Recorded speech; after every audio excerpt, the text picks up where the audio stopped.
Well, hello, this is Jeff Gaudiosi, and you're on misplaceddraws.com where music comes to life. And my guest today is actually making his fourth trip to the site, but this time we're here to talk about a brand new project and record. The record, it's just a prog masterpiece called No Hill for a Climber, and it's out November 8th. The new band is called Neal Morse and The Resonance. Please welcome Neal Morse. Welcome back, Neal. Oh, thank you. Thanks for having me, man. How you doing, Jeff? I'm doing great. And I mean, Good. there's just so much to unpack with this, but let's start at the beginning. It's billed as Neal Morse and the Resonance.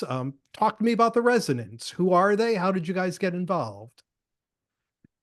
I've known most of the guys with the exception of Johnny Basaha, who came in at the 11th hour, you might say. Mm. Uh, yeah, I've known Andre Madadian for about 10 years. Same with Chris Riley. Uh, Philip Martin, I've known like his whole life. He's young. He's like 22. Um, and we're friends with his parents and go to the same church. Mm. And Philip has actually gone out on tour with me as a drum tech for Mike Portman, a very brave young man. And yeah, so Philip's been a lot. He's developed so much as a musician, as a person, and it's been great to see. And Andre is a professional guitar player and orchestrator and teacher at a local university, and also plays in a lot of local band and pretty big touring bands too. He's like a local session Mhm. guy. And Chris Riley he's our left field guy. He would be kind of like the Royna Stolt of the band, the guy who comes up with all the really unexpected stuff. Uh he started helping me. I got to know Chris a little bit um, when he started to play bass, I think, at a church I was going to. And then he started coming to the Radiant schools. Yeah. I have week-long school things in my studio, and people come, and he was such a star. He would play his music and everybody would come running in, go, Mm. "What's that? That's amazing." Mm. And so when I was looking out at 2024, I didn't really have of anything lined up. And being that Mike is back in Dream Mm. Theater, that kind of takes all my bands off the table for the moment, right? Yeah. And so I was kicking around with my wife, and she was like, "Why don't you try doing something with all these awesome local guys?" Because Andre like had played a guitar solo on the Joseph album.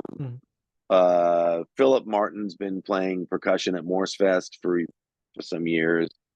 And anyway, yeah, but Johnny Basaha, the singer, he was the out of the blue Mm. surprise guy that I was hearing all this high, as I was writing a lot of this music, as we were uh, writing it.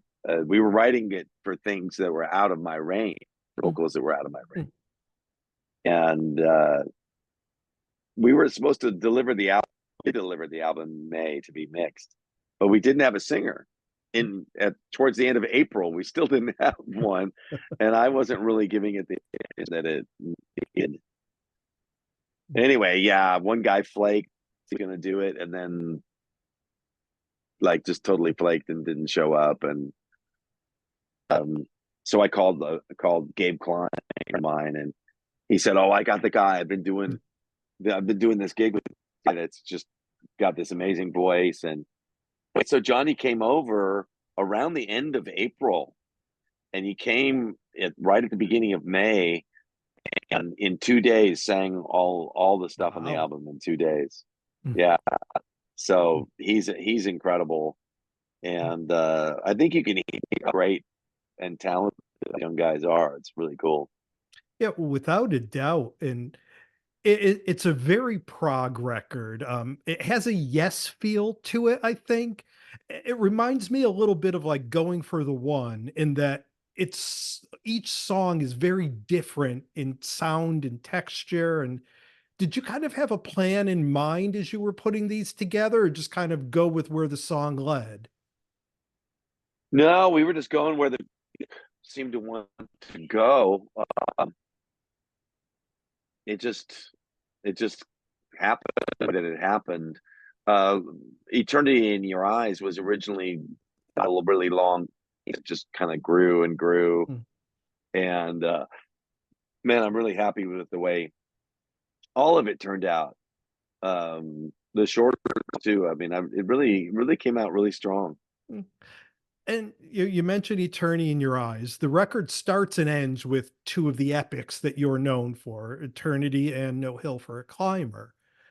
When you set out to create a track like that, are the movements sort of pieces and you put it together to make a puzzle, or do you have a roadmap of where you want to go with an epic? Um, we have a little bit of a roadmap, but most of the times not. Most of the time, you're just kind of, well, here we are. What I was thinking, we'll say in the room, Mm, well, where should we go from here, guys? And somebody will make a suggestion. Maybe they'll have a little riff, but you start kicking it around, playing it, and then it becomes something very different. Um, but happens in all kinds of different ways. Like, for example, with the Eternity in Your Eyes, one of my jobs, kind of as producer, was to listen to the guys' demos and their songs and figure out how to fit them into what we were doing. And so the beginning of Eternity in Your Eyes is actually an orchestra Andre wrote. And I had the idea to put that at the beginning. That was after it became so epic. It's like once it this epic thing, I wanted to have a more epic intro, so I started listening to Andre's orchestra stuff. I spliced out some pieces and put it in there. I also spliced pieces of Chris Rice's demos, and that's where the Northern Lights mm, section and the Hammer and Nail section mm, came. Uh, Parts of Chris Riley's stuff that he submitted. And so some of those things were already really mm, formed, and we didn't change it hardly at all. I think all that we did was play to Chris's demo actually on Northern Lights. Except as it went, I thought, guys, this is such a cool vibe. We're going to want this to be longer. So we cut, pasted, and added the piano solo. I wanted it to go around, and yeah, and then it was like, well, where should we go from there? Originally, we went straight into Nail, but that felt a little bit funny to have like two of Chris's vocals like right back to mm. back. Then I had the idea to do a splice, put in that whole jam section to kind of give it some space, and also so I could play a really long guitar solo. But it's very much of an instinctive step by step Mm, kind of thing. mm. And as always, I love your lyrics. There's the journey that the two epics take you on. There's just the beautiful ever interceding, and then there's Thief. Um, where did Thief come from? It's a little bit of an outlier. Yeah, Thief. I mean, I have to quote Dylan, who said they were asking him, that in early interviews with Bob Dylan, I think they were asking him where his crazy lyrics came from, Mm. and I think he said, "Man, who knows where any of this stuff comes from." I mean, ultimately, I think it all comes from, but I don't know. I mean, I was taking it an afternoon, and I just had that idea in my mind. I even told my grandson uh, about it because he likes sort of funny Yeah. music, and so I woke up and I said, "Hey, Maddox, I have this idea to go." Beef. Da, da, da, da, da, da, da. I had the string bass in my head, beef, doo, doo, doo. I don't know where it came from. I just woke up with it, really. Mm, Um, which happens with a lot of artists, actually. If you start looking at the writings of songwriters, they'll say, "Oh yeah," like how Paul McCartney dreamed yesterday, mm, and so on. But yes, I don't know. So it started off with that, and then I sort of started singing the line in between, and then I didn't know where to go from there. mm, So I don't know the section, then I landed on that and started that six thing. Uh, goes into the everything you touch. I thought that was good. I wrote that on piano. I remember sitting at the piano, but then I didn't know where to go after that. mm, I was really stuck. I tried. I had the my Lord side. Boom. I knew I wanted to go into mm, some kind of gnarly sort of proggy section, but everything I tried just wasn't working for me. I have a bunch of different versions with MIDI files of me trying different mm, things, and nothing worked. So I called Chris Wright. He came over, and he had the idea to put in that was really his concept. They worked on it together and added that da da da da da da thing. My favorite moments on the whole album mm, was then it's picking up, and I knew I wanted to peak and then stop, and then we'd go, beep, mm. um, I could even see playing it live at that point. How you do some crazy thing and you peak out a big solo, stop. The audience goes, yeah, and then you come back in with the small thing, right? Yeah, And so I had that thought, but I didn't know how to peak it out. I was thinking writing some really fast thing that we would all stop mm, at, but yeah, I don't know. That seems kind of. I felt like I've done that a lot, or yeah. we've done that a lot. So I thought, what if everybody just falls out and freaks out and just goes nuts spontaneously, which is what we wound up doing. Mm, Interesting about that part is the original tracking of that was me, bass and drums. Philip was playing drums, mm, and I was playing bass, and we just did that. And it was just bass and drums to start, and then we overdubbed all the stuff on it. That's Andre doing mm. the crazy stuff. And anyway, and then I couldn't be more happy with how that song turned out. Yeah, I'm very it's happy. fun. It's a very It's fun track. it's really weird Mm, and I think super cool. yeah. And now this isn't the only record you have out this year. In January, you put out part two of Joseph. And earlier this summer, you released Late Bloomer, a singer-songwriter kind of record. Right. It had been a while since we heard that side of you. What led to Late Bloomer? Oh, well, we took about this time last year. My wife and I took an RV trip out to California for my sister had her 70th birthday, and we wanted to go out and celebrate with her. And so I was on a long journey, and we were camping. Mm, And when I'm on long journeys and camping, I almost always write songs mm, that more normal sort of mm, songs. And I had some others that had been sitting around for a while, like I Miss You. I wrote, I don't know how many years ago now. My son moved out of the house, got mm, married and moved out of the house. Uh, so it's got mm, personal songs. Um, and there's a song about Prog on there. It's kind of it's a singer-songwriter yeah, album. It's like uh but I get inspired and I write songs that I want to record, and so I just do it. And the thing that's interesting about Late Bloomer is that I experimented with that album and recorded um it is all me. It's sort of like my McCartney's mhm, Full of Cherries album, where he's playing. And there's something sort of charming about that, I think. And also I did quite a few of those tracks without a click track. mhm. So I just played because I'm inspired. I read a lot, Yeah. I'm reading about how they recorded Penny Lane with no click track. Mm. The Beatles never used a click Yeah. track that I know of. They would, have one guy would play the song and everybody else would play to it, which seems like it'd be pretty hard, but enough to do that. Penny Lane, McCartney played the piano track by itself, the whole track from that. And so I wanted to see if I could do it. And so it's a little looser. Yeah. That can be cool. I mean, I think as Kevin Gilbert once told me, Neal, perfect records are a drag.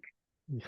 I I was getting bummed out about like a guitar coming Mm. early on Thoughts by Spock's Beard or something. All the little imperfections. He's like, no, man, it's cool. Perfect records are a drag, man. So Mm. I've embraced that more in my later years. Now, No Hill for a Climber, it feels like a new chapter for you. You mentioned, Mike going back to Dream Theater puts a bunch of your bands to the side. Will we see more of your work with the Resonance over the next couple of years? Well, I hope so. I'm never one to predictions or Mhm. unless we already have plans to do so, which we don't really because I'm involved. I've over the summer, my summer project was making an album with Chester Thompson, Oh, and wow. so that'll be the next kind of big Mm. frontline release that'll come out for me, and that'll come out probably in the spring of next year, I Mm. would imagine. And and I've got these three Morse fests, which are a Mm. huge undertaking. We're doing both the Joseph albums, Jesus Christ the Exorcist, and a debut from the trio with Nick Virgilio, Ross Jennings. So Mm. I've really got my hands full with that. So maybe when the smoke clears, we'll consider either, I don't play live. I don't know another record, but I hope so. And you mentioned Nick and Ross. You had the two records out in 22 and 23. We're getting to the end of 24. I assume we're not going to have a DiVirgilio Morse Jennings record this year. No, no, there won't be another one. But we are doing our first Yeah. live shows at Morse Fest. That's going to Yeah, be great. And yeah. you have the Morse Fests lined up. Do you see yourself hitting the road at all for a more proper tour, or do you like kind of doing these gathering types? I do like doing the gathering Mhm. very much. One of the things is you get to uh up in one place and rehearse all Mm. in that place. It seems like and you can and the lighting guy, the front of house guys there. It seems like the productions are maybe a little bit sharper. Mhm. Um, a lot of times, and touring is hard. So I love. I'm like get 5 minutes from my house. Yeah. Literally, if we play till we start at 7:30, play 3 hours till 10:30. I'm in bed by 11. It's great. Um, but I don't know. We'll see. As I'm somebody who just kind of prays about Yeah. things and does whatever I feel like the Lord wants me to do. So that's what I'll be doing about future and future albums, and Mm. I'm sure it'll be good. Of course it will. I have no doubt about that. We've been spending some time here with Neal Morse. The new band is called Neal Morse and The Resonance. The record is No Hill for a Climber. It's out November 8th. It's fantastic. Yeah, I have to say, I mean, No Hill for a Climber, I think will definitely be on a lot of top lists for the year. Late Bloomer is one of my favorite records of the year as well. So Oh, thank you. I love the record. I can't tell you, but Oh, just it been great talking to you, and best of luck with both of these. well, thank you, man. Thank you, Jeff. I appreciate that very much. That means a lot, man. Great. Well, good luck, and I'm sure we will talk again soon. All right, here now. Thank you. Bye bye. Bye.